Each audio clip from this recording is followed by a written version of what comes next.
Attacks happen as Taliban representatives, Afghan opposition politicians and the former President Hamid Karzai met in Moscow. They're there to discuss an end to the war in Afghanistan.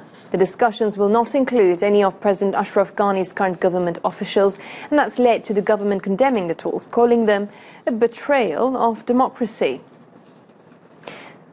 Well, Tanya Goudsouzian is a journalist who has covered Afghanistan for over 15 years, and she joins us now from our Istanbul studio. Good to speak to you, Tanya. So, the two-day meeting in Russia between the Taliban and mainly the opposition political figures is seen as a step to solving the decade-long conflict, but most importantly, the government is excluded. Why is the aim really to a step to solving this conflict? Why are they not there? Well, this is an important question, and it's been asked now ever since the U.S. began talking to the Taliban. The issue is that they feel that excluding the Afghan government from the talks is delegitimizing them. It's also weakening them, at least fueling perceptions that it's weakened them, especially in the run-up to elections. Ultimately, the only way peace will come to the country is through dialogue between the Taliban and the Afghan government. And so why is Russia involved? Russia per se says it is not involved. It says that it has nothing to do with these talks and that they're organized by an Afghan diaspora organization. A Kremlin spokesman came out and said that they're not even going to meet with any of the Taliban representatives. Still, it's important to remember that such an event would not be taking place in Moscow without the Kremlin's consent at the very least. So what we're looking at is a situation possibly where regional stakeholders don't want to be left out of whatever peace agreement might come out of the U.S. Taliban talks.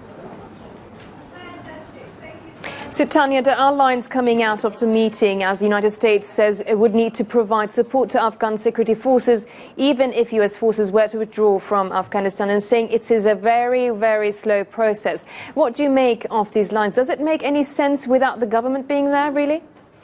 Well, first of all, it would mark a very important concession by the Taliban, because up until now they have been saying they want all foreign troops out.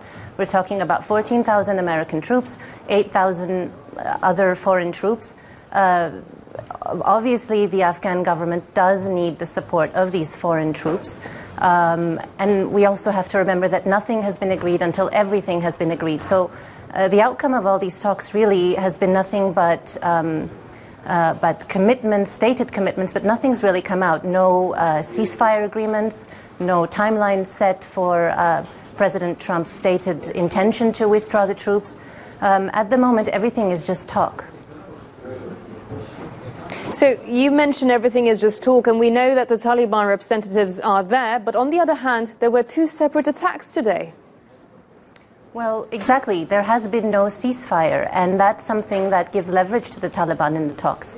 They can continue to hold out for as long as necessary and put pressure on everybody this way. It's important to point out that they've said that they're willing to consider a ceasefire, but timelines aren't agreed on. There's no sequencing. There's no agreement on sequencing, which is important. At which point do you agree on the ceasefire? At which point do you agree on talking to the Afghan government, something that they've been pushed to do?